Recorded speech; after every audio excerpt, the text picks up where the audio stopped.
I've always trusted one thing more than facts, more than logic, more than promises: my intuition. And it never lies. But I never imagined that the first crack in my 25-year marriage would arrive as a smell. Not lipstick, not a late-night text, not a credit card charge from a hotel. A scent. It was a Tuesday. Ordinary. Forgettable. The kind of damp Seattle evening where the sky presses low and gray against the rooftops and everything feels slightly muted. I was standing at the stove stirring tomato sauce, the radio humming softly in the background. Our house smelled like garlic and basil and the quiet comfort of routine. The front door opened at 6:12 p.m., right on time. Daniel stepped in, shaking rain off his jacket, dropping his keys into the ceramic bowl by the door, the same bowl we'd bought at a street fair in Chicago the year our youngest left for college. "Hey," he said casually, leaning in to kiss my cheek. 25 years of marriage, and that kiss had become automatic, a muscle memory. But this time, something stopped me cold. It wasn't visible, it wasn't loud, it was invisible and overwhelming. He smelled sweet. Not office air, not coffee, not car leather, not the faint familiar scent of his cologne. This was different. It was sugary, heavy, almost sticky in the air. The kind of perfume you wear when you're 21 and going out with your friends. The kind that tries too hard.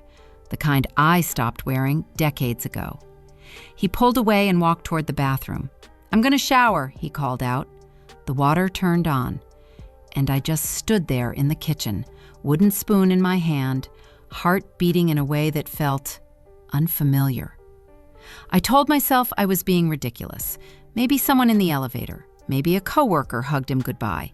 Maybe he brushed past someone at Starbucks. There are 1,000 reasonable explanations when you want to believe one. So I chose one, and I swallowed the rest. That night, I lay beside him in bed, staring at the ceiling fan turning slowly above us. His breathing deepened into sleep. Steady. Calm. Mine didn't. The next morning, when he kissed me goodbye before work, the scent was faint, but it was there. 2 days later, stronger. That's when something shifted inside me. I didn't confront him, not yet. Instead, I watched. Women are good at watching. Daniel started staying late at the office. Big client, he said, major contract. He bought new underwear, the expensive fitted kind. He ordered protein powder, signed up for a gym membership. A 50-year-old man suddenly discovering biceps again. Classic. He started checking himself in the mirror longer, adjusting his collar, trimming his beard more precisely. I noticed everything, and I said nothing. Because here's the truth no one admits out loud. After 25 years, you're not just married to a man, you're married to a life, a mortgage, joint savings, a business you built together from scratch, 2 children, grandchildren who run through your house on Sundays. You don't just blow that up because of a smell, right? So I told myself it was a phase. Men get bored. They panic about aging. They chase validation. They come home. But the perfume kept coming home with him. Every night when he showered, I found myself standing by the laundry basket, lifting his shirt, pressing the fabric to my face, breathing her in.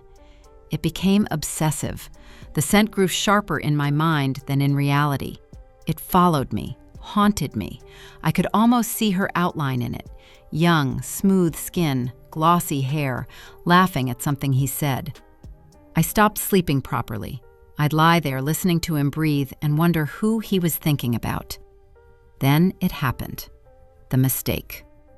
One Thursday evening, he left his phone on the kitchen counter and went to the bathroom. I wasn't planning to look. I really wasn't. But the screen lit up. A message preview. "Kissing you, my handsome man. Miss you already." The world didn't shatter. It went silent. The kind of silence that rings in your ears. I picked up the phone. My hands were steady. That surprised me. The passcode? Our wedding date. He never changed it, because he never thought I would check. I unlocked it, and there it was. 6 months. 6 months of messages, photos, voice notes, plans. He told her he felt alive with her. He told her I was cold, predictable, stuck in routine. He told her he couldn't wait to finally be free. Free from me. I scrolled slowly, every word slicing quietly. He promised her an apartment downtown, said they'd start over near the water. Maybe San Diego, maybe Miami. Somewhere warm, somewhere new. He told her he'd file for divorce soon, that he just needed the right timing. Timing, like I was a calendar appointment. And then I saw her photos. Young, very young, 25 maybe, long dark hair, bright eyes, perfect skin, the effortless glow of someone who hasn't yet been disappointed by life. Gym selfies, rooftop drinks, sunlight on her collarbone. Beautiful. And something about her face tugged at me. I zoomed in, and my blood turned to ice. I knew her. Her name is Katie, and she isn't a stranger. She's the daughter of my best friend, Melissa. Melissa and I met in college in Chicago when we were 19 and broke and convinced we would conquer the world. We survived breakups, weddings, miscarriages, funerals. We raised our kids side by side. Katie grew up in my kitchen. She used to call me Aunt Liz. I held her as a baby, drove her to kindergarten, bought her ice cream when she scraped her knee. And now she was sending heart emojis to my husband. My hands started shaking, not dramatically, just enough to make the screen blur. I kept scrolling. More photos, more promises, more lies. He wrote about me like I was an obstacle, an anchor dragging him down, a symbol of everything dull and aging, while I had been building his life beside him. I put the phone down carefully, walked out onto the balcony. Seattle air hit my face, cold, damp, sharp. I tried to breathe. In, out. In, out. For a moment, I thought I might collapse, but I didn't. Instead, something inside me hardened. Not anger, not hysteria, clarity. I walked back inside, forwarded every message to myself, every photo, every promise. Then I deleted the thread from his phone. He came out of the bathroom in a towel. "Everything okay?" he asked casually. I looked at him, at the man I had loved for half my life, and for the first time, I saw a stranger wearing his face. "Yes," I said calmly, "everything's fine." And that was the moment I stopped being a wife and started becoming something else. I didn't know yet what that something was, but I knew one thing. The scent on his shirt, it wasn't the beginning, it was the warning, and I should have listened sooner. The strange thing about betrayal isn't the screaming, it's the silence that comes before it. The morning after I read the messages, I woke up before dawn. Daniel was asleep beside me, one arm thrown lazily across my pillow, like nothing in the world had shifted, like the foundation of our life hadn't cracked open the night before. For a moment, just a moment, I watched him. 25 years of memories lay in that face. The first apartment in Chicago with the broken heater, the hospital room when our son was born, the night we signed the papers for our business, the day we buried his father. All of it lived there, and yet I couldn't find him anymore. Only the man who wrote, "I feel alive with you," the man who called me predictable, the man who promised another woman a future in the sun. I slid out of bed quietly, showered, did my hair, put on mascara. If my world was ending, I wasn't going to look like it. When he left for work, he kissed my cheek again. The perfume was faint that morning, almost gone. Funny how once you know the truth, the scent doesn't matter anymore. I waited 10 minutes after the garage door closed. Then I grabbed my keys and drove to Melissa's house. The entire drive from Seattle to Bellevue felt unreal. Traffic lights changed, cars passed, people crossed streets holding coffee cups. Life continued as if my marriage hadn't just combusted in silence. Melissa opened the door smiling. "Liz, what a surprise!" Her kitchen smelled like cinnamon, the same way it had for decades. Framed family photos lined the walls. birthdays, beach vacations, Christmas mornings. Katie's graduation picture sat right there on the counter. 22 years old, cap and gown, proud smile.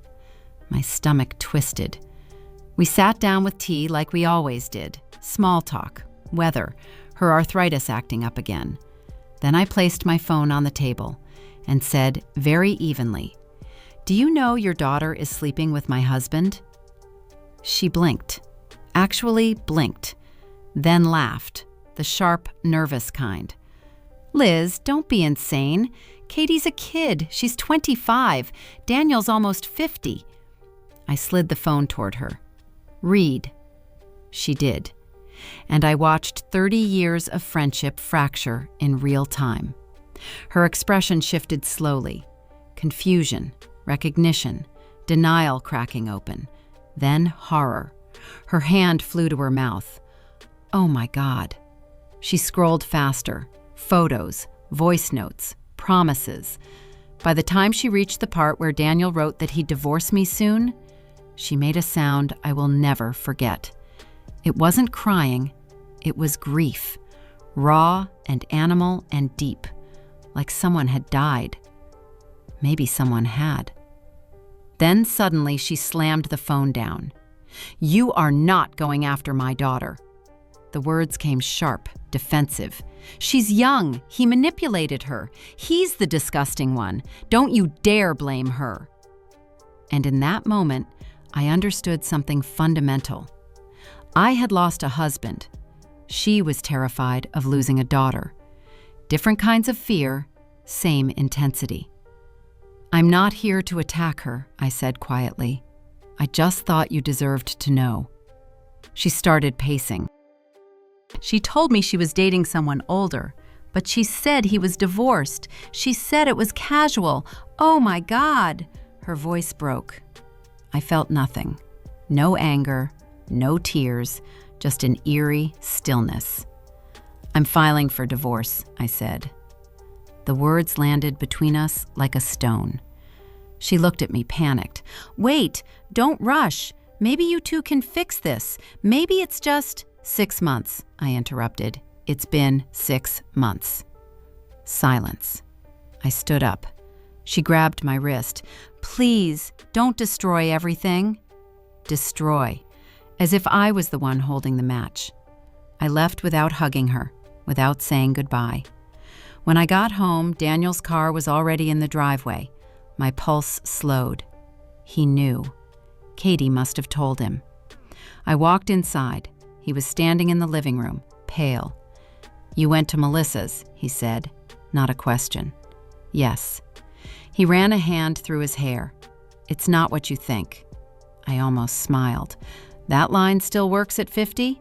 He started talking quickly, words tumbling over each other. "It just happened. I didn't plan it. She came on to me. I was lonely. You've been distant for years, Liz. We barely talk. It felt good to feel wanted." Lonely. In the house we built. Distant. After I carried half the weight of our business and our family. "She's young," he continued. "She doesn't understand. I was going to end it." "When?" I asked calmly. He hesitated. Timing again. I walked upstairs, opened his closet, pulled out a suitcase. "Pack." His face went white. "You're serious?" I've never been more serious in my life. He tried one more tactic. Soft voice, regretful eyes. "I still love you." I turned slowly. "If that's love, Daniel, I don't want it." He stepped closer. "Liz, please, we can go to counseling. We can fix this. Don't throw away 25 years. There it was, the fear, not of losing me, of losing comfort, reputation, stability. I walked to the front door and opened it. "If you don't leave right now," I said evenly, "I will call the police and tell them you hit me. And I have friends who will confirm it." His mouth fell open. "You wouldn't. You don't know me anymore." And that was true. He didn't, because the woman who would have protected him no matter what was gone. He packed, quietly. No shouting, no dramatic smashing of plates, just the zipper of a suitcase closing on a life. When the door shut behind him, the house felt enormous, empty, echoing. I locked it. Then I slid down against it and sat on the floor. Not crying, not yet, just listening to the silence settle into the walls. That night, I turned my phone off. I didn't want apologies. I didn't want explanations. I wanted nothing. The next 2 weeks blurred together. I barely ate. My daughter came by with groceries. "Mom, you have to eat." My son tried to make me laugh. "Dad's an idiot." I lay on the couch staring at the ceiling fan spinning slowly.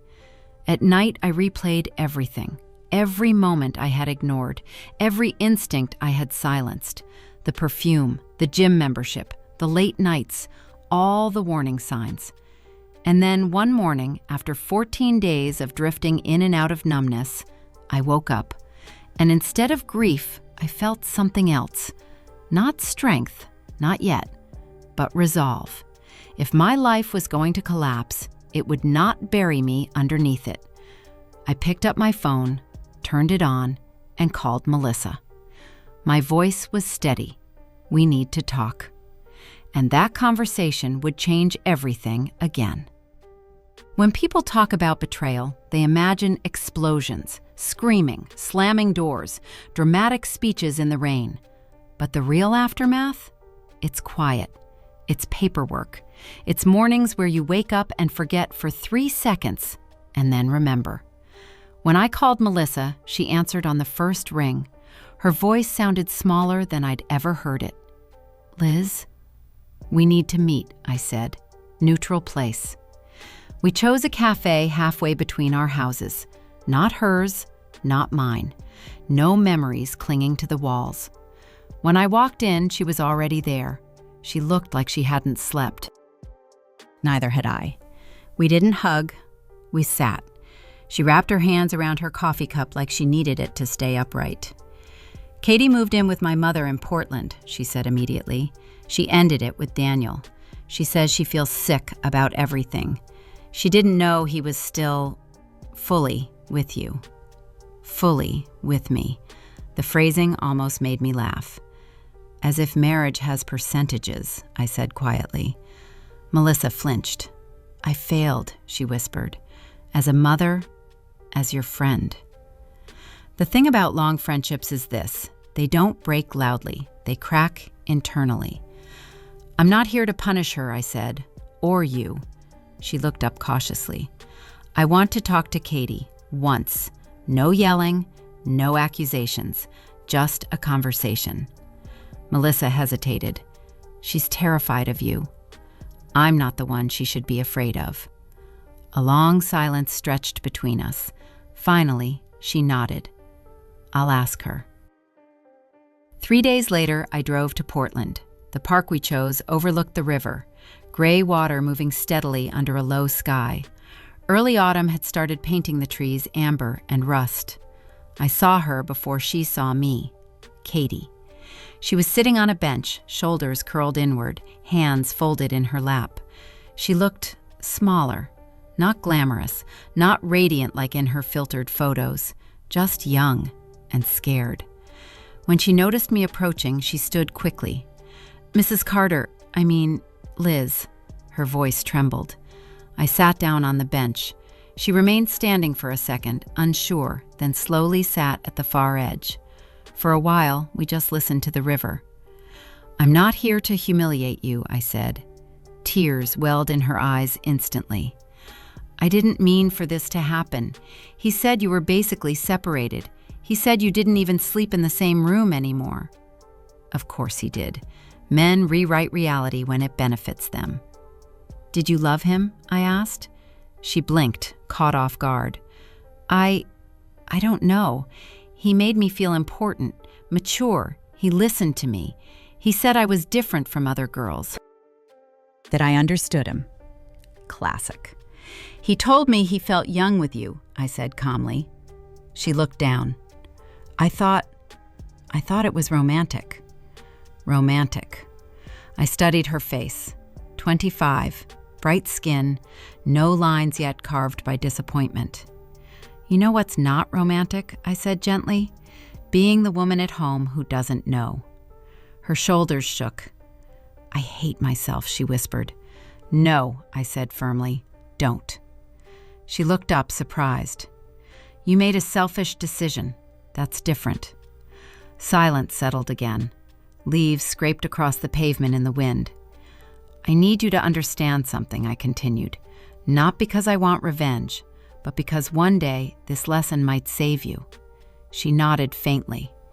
In 25 years, you might be married. You might have kids, a mortgage, a life built brick by brick. And one day, you might notice a scent that doesn't belong to you. Her breath caught. And you'll stand in a kitchen like I did, holding a wooden spoon, realizing something is wrong. And the girl on the other side of those messages might look exactly like you do right now. Tears streamed down her cheeks. I don't wish that pain on you, I said softly, but I need you to imagine it. She covered her face with her hands. I never thought about it that way. I know. That was the problem. When you're young, you see yourself as the main character. You forget someone else might be the one bleeding off screen. I don't hate you, I said finally, and that was the truth. What I felt wasn't hatred, it was grief. For the friendship lost, for the marriage buried, for the version of myself that trusted blindly. I'm sorry, she sobbed. I stood. So did she. For a second, she looked like the little girl who used to run through my kitchen asking for popsicles. I hope you build something real one day, I said, with someone who chooses you without lying to someone else. And then I walked away. I didn't look back. The divorce took 6 months. Lawyers, mediation, asset division. Daniel tried to negotiate emotionally instead of legally. He showed up at the house with flowers, left handwritten letters in the mailbox, voicemails full of regret. I made a mistake. It was a midlife crisis. I miss us. Us. The word felt foreign. Once, he stood outside the house in the rain, just like in a movie. I watched from behind the curtain, and I didn't open the door, because forgiveness doesn't always mean reconciliation. Sometimes it means releasing someone permanently. Melissa and I haven't spoken since that cafe. Not out of rage, but because some wounds are too intertwined to examine without reopening them. Katie eventually moved to Denver. She married a man her age, had a baby girl. I heard through mutual friends, and strangely, I felt peace hearing it. As for me, the first thing I did after signing the final divorce papers was join a gym. Not for revenge, for strength. I cut my hair shorter, changed my wardrobe, stopped dressing like background furniture in my own life. I bought season tickets to the theater downtown, went alone, sat in the dark and let stories wash over me. I traveled to Santa Barbara by myself for a weekend, walked along the ocean, listened to waves instead of lies. Do you know what surprised me most? Loneliness wasn't the monster I feared. Staying with someone who betrays you is far lonelier. A year has passed. The house feels different now, lighter. There are no hidden perfumes lingering in the fabric of shirts. No late-night lies humming under the surface. Just quiet, clean quiet. Sometimes, when I open my closet, I still remember that scent. Sweet, artificial, clinging. But it no longer makes my chest tighten. It reminds me. Your intuition whispers before your life screams. I ignored the whisper. I won't again. Because here's what I know now. Betrayal can arrive from the most unexpected place. From someone you raised, from someone you loved, from someone you trusted for half your life. You can't prevent it. You can't predict every fracture, but you can survive it. And if you're brave enough, you can rebuild something stronger. Not a marriage, not a friendship, yourself. And that's a scent no one can take from you.